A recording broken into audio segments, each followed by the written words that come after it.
성경 말씀 마태복음 27장 27절에서 44절입니다.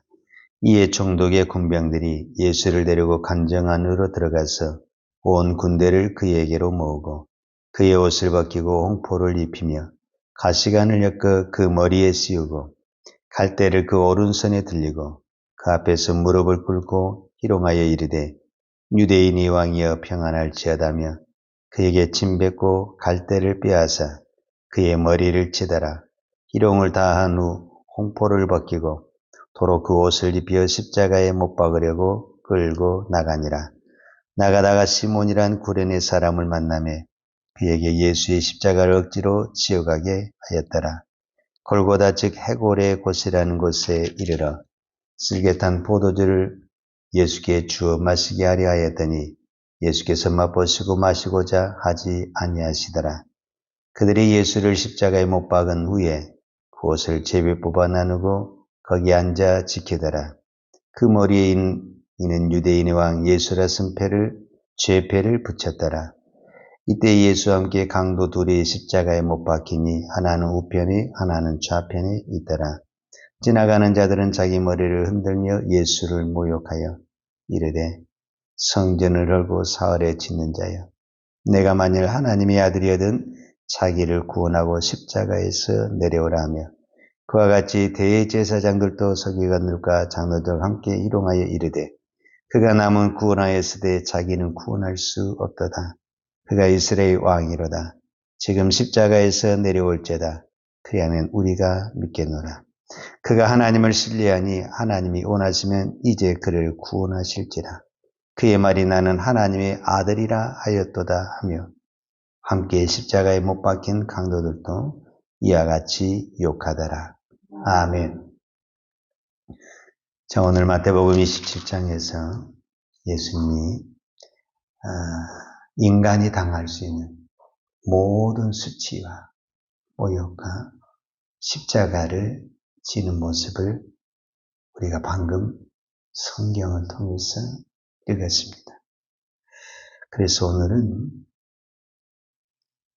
이 십자가에 대해서 우리 함께 깊이 생각하고, 제가 어제 저녁에 계속 생각하고 또 생각한 이 십자가.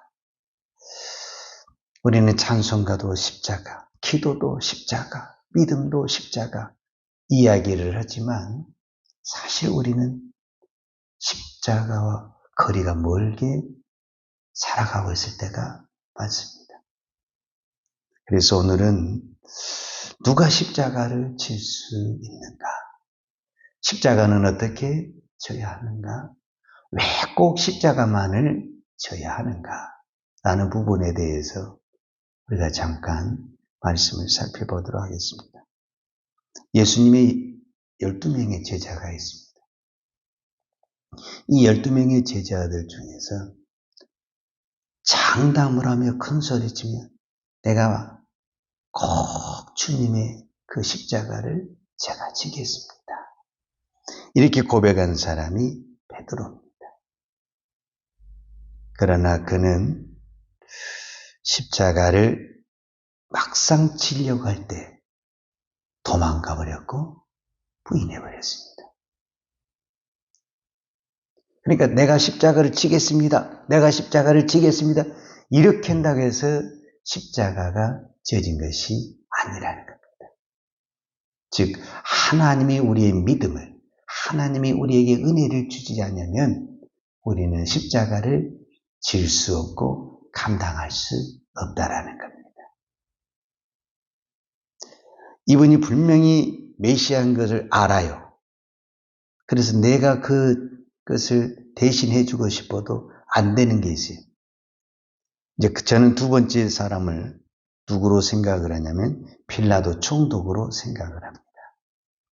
빌라도 총독은 비록 그가 예수를 안 믿었다 해도 그가 재판을 해보니 이 사람은 죄가 없다라는 것, 이 사람은 특별한 사람이라는 것, 정말 유대인들이 말하는 것처럼 하나님의 아들이라는 것, 메시아라는 것을 직감적으로 알았어요.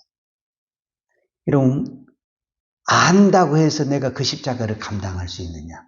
만약에 빌라도가 모든 사실을 알아서 그 사람이 십자가를 감당했다고 한다면 예수를 절대 사형이라는 그 재판을 선고를 할 수가 없는 것입니다. 분명히 알고 있어요. 이 사람이 메시아라는 것도 알고 있고, 이 사람이 하나님의 아들이라는 것도 알고 있고, 이 사람이 아무 죄가 없다는 것도 알고 있지만서도 그 아는 것을 가지고 자기 자신이 바른 판단을 못하더라 그 말입니다. 이상하지 않습니까? 내가 몰라서 그랬다. 나는 그 사람이 죄가 있는지 알았다. 이렇게 된다고 한다면 이해가 되죠. 몰랐다고 할 수도 있고 나는 그 사람이 죄가 있는지 알았다. 근데 직접 신문도 해보고 내가 그 사람도 만나보고 우리도 웬만한 것 하루 이틀 산 것 아니잖아요. 사람 만나보고 대화해보고 좀 교제하면 이 사람이 이렇구나 알잖아요. 그런데 이 빌라도가 그 재판관에서 얼마나 많은 죄수들을 재판을 했겠어요. 그 수많은 죄수들을 재판하면서 몇 마디 묻어보면 얘는 무슨 죄를 지었구나. 얘는 무슨 죄가 있구나. 금방 알죠. 그렇게 경험과 노하우를 가지고 있는 이 빌라도가 어찌 예수 그리스도가 죄가 없다는 것을 몰랐겠냐 그 말이에요. 분명히 알았죠. 100% 알았죠. 그럼에도 불구하고 그가 아는 지식으로 그 십자가를 감당하지 못했다라는 것을 볼 수가 있습니다. 자, 그런데 오늘 뜻하지 않게 십자가를 진 사람이 나타났습니다. 그게 오늘 누구냐면은 32절입니다. 오늘 본문 마태복음 27장 32절에 보면 나가다가 지금 이제 예수님이 그 대제사장 쉽게 말하자면 그 관정에서 그 총독 관정에서 채찍질을 하고 이제 십자가를 메고 이제 골고다로 가는 길에 십자가를 메고 가는 거죠. 가는 길에 누구를 만나게 됐냐면은 시몬이란 구레네 사람을 만나매 그에게 예수의 십자가를 억지로 지어가게 하였더라. 성경이 이렇게 기록을 하고 있습니다. 그러니까 이 구레네 시몬이라는 사람은 엄격히 말하자면은 이 사람은 유대인입니다. 유대인이니까 당연히 지금 왜 예루살렘에 왔냐면 유월절을 지키러 왔어요. 그는 십자가를 지러 온 게 아니라 유월절을 지키러 그 예루살렘 향해 길을 가는데 그날따라 딱 누구하고 딱 마주치게 됐냐면은 십자가를 진 예수와 딱 마주치게 된 거예요. 그래서 그냥 자기는 잘 모르니까 그냥 걸어가고 있는데 이 로마 군사가 억지로 내가 자원한 것도 아니요 억지로 십자가를 매게 해서 지고 갔는데 이것이 나중에 보니까 엄청난 큰 축복이 되고 영광이 되었다라는 사실입니다. 그러니까 오늘 우리가 십자가는 어떻게 지느냐? 바로 구레네 시몬과 같이 십자가를 진다라는 겁니다. 내가 어떻게 해서 목사가 됐느냐? 내가 어떻게 해서 선교사가 됐느냐? 나는 선교사가 돼야 되겠다라고 생각하는 사람도 있지만 대부분 내가 어쩌다가 누구를 만나다가 내가 어쩌다가 무슨 일을 하다가 그때 그래가지고 내가 이렇게 목사가 되고 선교사가 되고 여러분 우리가 예수를 믿을 때도 그런 경우가 참 많아요. 물론 이제 부모님이 예수를 믿어서 모태신앙도 있지만은 내가 어쩌다가 이웃집 사람이 한 번만 가봐 한 번만 가 그래갖고 한 번 따라오는데 어쩌다가 그게 발걸음이 잡혀가지고 내가 이렇게 예수를 믿고 교회에서 장로가 되고 권사가 되고 집사가 될지 누가 알았냐 그 말이에요. 누가. 이것이 하나님이 어쩌다가 주신 은혜라는 겁니다. 제가 저를 생각해봐도 그런 생각이 들어요. 제가 어떻게 목사가 되었는가? 제가 시골 교회에 어릴 때 다니면서 저는 목사가 되고 싶지가 않았어요. 근데 제가 열심히 어릴 때 교회를 다녔어요. 그래서 제가 중학교 때는 아니고 고등학교 때 그러니까 고등학생이 주일학생을 가르치는 그때 당시 반사를 했어요. 반사를. 근데 판사를 하면서도 얼마나 열심히 하고 공과를 달다 애우다시피 해서 학생들을 가르치고 열심을 가르치니까 어느 날 목사님이 나를 이쁘게 봐가지고 주일학교 설교를 하라고 한 거예요. 제가 능력이 있어 설교를 한 게 아니라 시골 교회라니까 사람이 별로 없어서 어쩌다가 내가 그런 목사님의 부탁을 받고 어쩌다가 내가 설교를 한번 하게 된 거예요. 근데 그때 설교를 한 것이 잘하네. 계속해도 되겠네. 그래가지고 계속 하다 보니까 이렇게 목사까지 된 거예요. 구레네 시몬은 내가 십자가를 져야 되겠다. 이렇게 해서 치는 것이 아닙니다. 오늘 또 내가 십자가를 져야 되겠다. 그럼 넘어져 버립니다. 근데 어쩌다가 내가 그렇게 하는데 누구를 만났는데 그 사람이 그냥 갑자기 이런 부탁을 하네.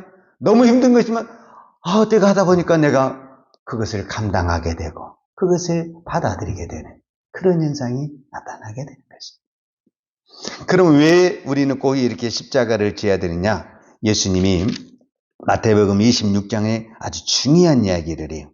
그러니까 십자가를 지기 전에 여러분 이 말씀을 정말 꼭 기억을 하셔야 됩니다. 십자가를 지기 직전에 예수님이 무엇을 하냐면 우리로 말하면 성만찬을 합니다. 성만찬. 근데 그 성만찬을 하면서 이번 주에도 우리가 교회에서 이제 성찬식을 하는데 그 성만찬을 하면서 예수님이 이것을 말을 해요. 마태복음 26장 27절 28절 자기 몸과 자기 피를 가지고 이야기를 하면서 성만찬을 하잖아요.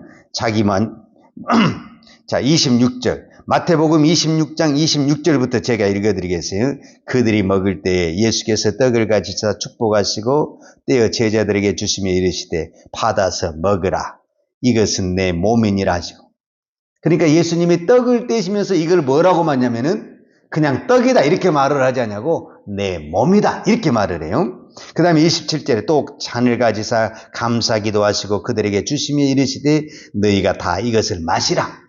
이거는 이제 포도주를 말하는 거죠. 포도주 주면서 다 마시라. 이것을 그 다음에 이것이 뭐냐? 28절 제일 중요해. 이것은 죄 사함을 얻게 하려고 많은 사람을 위하여 흘리는 바 나의 피 곧 언약의 피니라. 그러니까 이 예수님의 피만이 무엇을 한다라는 거예요? 죄 사함을 얻게 한다라는 겁니다. 이게 굉장히 중요한 말입니다. 오늘 우리가 성찬식을 하고 우리가 그 예수의 보혈의 피를 우리가 한다는 그 모든 것은 반드시 무엇과 연관이 되냐? 죄 사함과 연관이 되어 있다라는 겁니다. 그것이 이제 마태복음 26장과 27장에서 나오게 되는데 가룟 유다가 죄를 지었을 때, 그 다음에 사도 베드로가 죄를 지었을 때 이 베드로는 예수의 피, 즉 예수님에게 왔을 때 죄 사함을 받게 되는 것입니다. 그런데 가룟 유다는 예수에게 와야 되는데 장로에게 찾아가고 대제사장에게 찾아가고 바리새인에게 찾아가니까 뉘우친 것은 되지만 죄 사함이 안 되는 겁니다. 사람은 죄 사함을 할 수 있는 고난과 능력이 없습니다. 그래서 우리의 모든 죄는 누구 앞에 가야만이 죄 사함이 되냐면은 예수의 피. 그래서 방금 제가 이 찬양을 부르는 겁니다. 찬송가 252장 나의 죄를 씻기는 예수의 피밖에 없네. 우리의 모든 죄를 씻는 것은 예수의 피가 씻는 것입니다. 목사가 씻는 것도 아니고 우리의 어떤 인간도 죄를 씻는 것이 아니고 오직 우리의 죄를 씻는 것은 예수의 피가 죄를 씻는 것입니다. 그런데 가룟 유다도 예수님에게 찾아와야 되는데 찾아오지 않았죠. 그 다음에 빌라도가 잘못된 재판을 결정을 했죠. 그리고 무엇을 합니까? 퍼포먼스로 이 세수 때 우리로 말하면 대야에 물을 떠다 놓고 손을 씻죠. 그러면서 나는 이 모든 것에 죄가 없다. 여러분 물로 손을 씻는 죄가 씻어집니까?